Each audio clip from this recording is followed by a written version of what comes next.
In the Qur'an, it is related that man is created in a three-stage process in the mother's womb.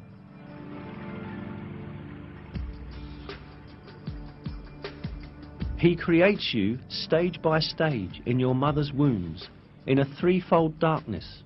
That is God, your Lord. Sovereignty is His. There is no God but Him. So what has made you deviate?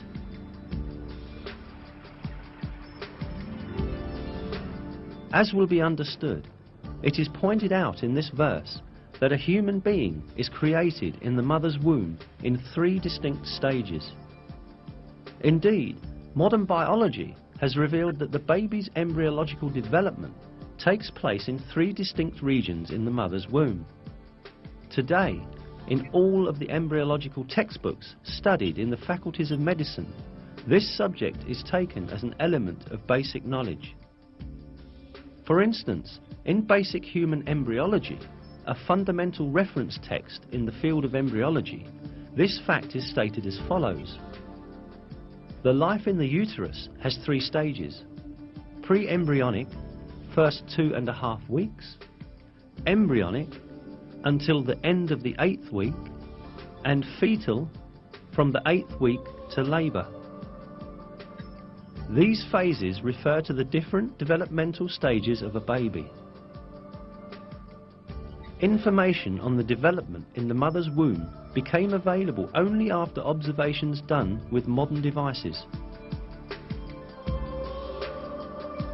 Yet, just like many other scientific facts, these pieces of information are imparted in the verses of the Qur'an in a miraculous way.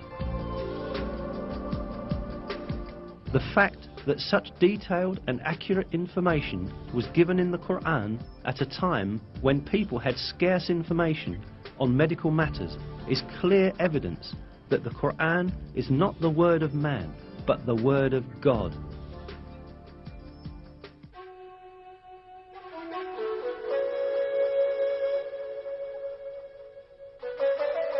Another miraculous aspect of the Qur'an is that it revealed beforehand a number of important events that would occur in the future. The 27th verse of Surat Al-Fath, for example, gave the believers glad tidings that they would conquer Mecca, which was then under the occupation of pagans.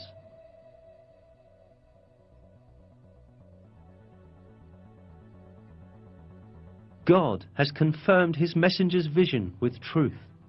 You will enter the Masjid al-Haram in safety, God willing, shaving your heads and cutting your hair without any fear.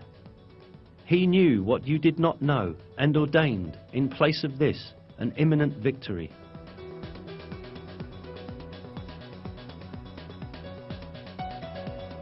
In close consideration, the verses seem to announce yet another victory that will take place before the victory of Mecca. Indeed, as stated in the verse, the believers first conquered the Kaaba fortress, which was under the control of the Jews, and then entered Mecca.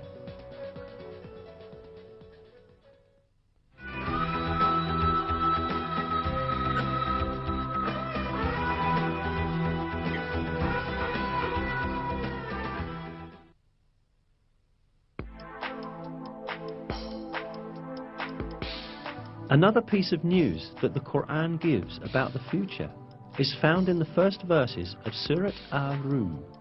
In these verses, it is stated that the Byzantine Empire had met with a great defeat, but that it would soon gain victory. The Romans had been defeated in the land nearby, but after their defeat, they will themselves be victorious in a few years' time. The affair is God's from beginning to end.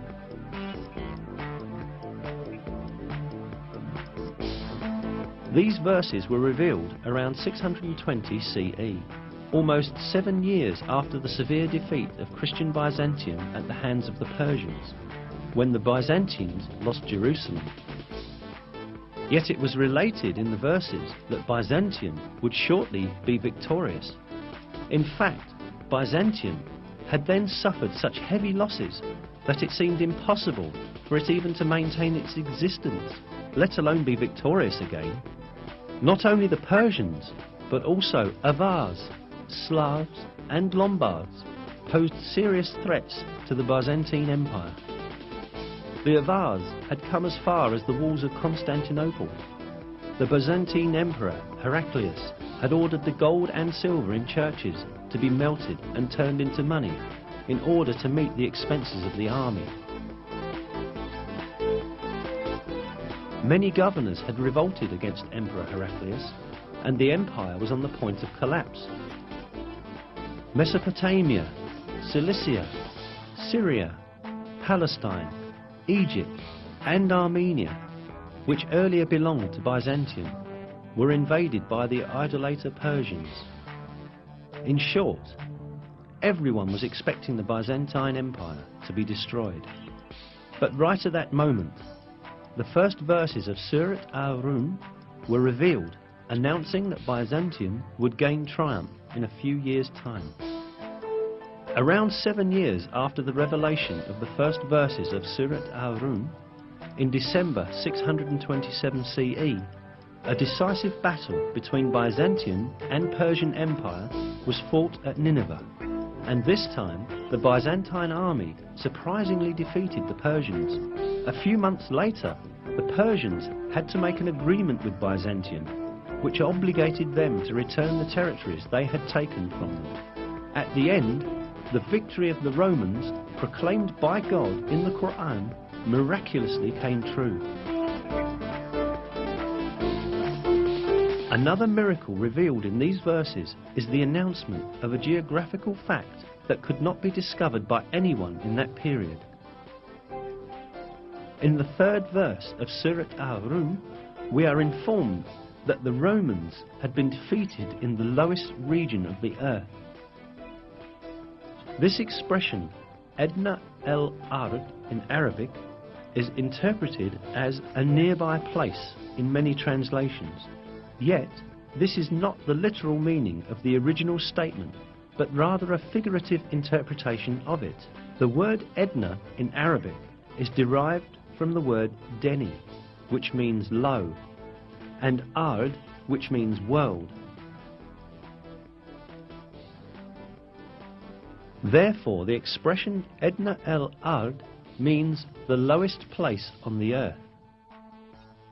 Most interestingly, crucial stages of the war fought between the Byzantine Empire and the Persians, when the Byzantines were defeated and lost Jerusalem, had really taken place at the lowest point on earth. This specified region is the basin of the Dead Sea, which is situated at the intersection point of the lands belonging to Syria, Palestine and Jordan.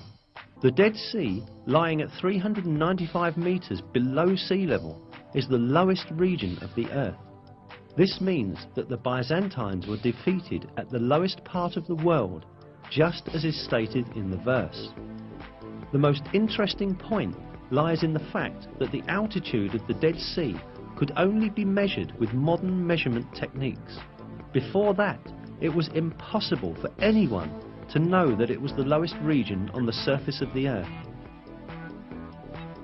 Yet, this region was stated to be the lowest point on the earth in the Qur'an. Hence, this provides another evidence that the Qur'an is divine revelation.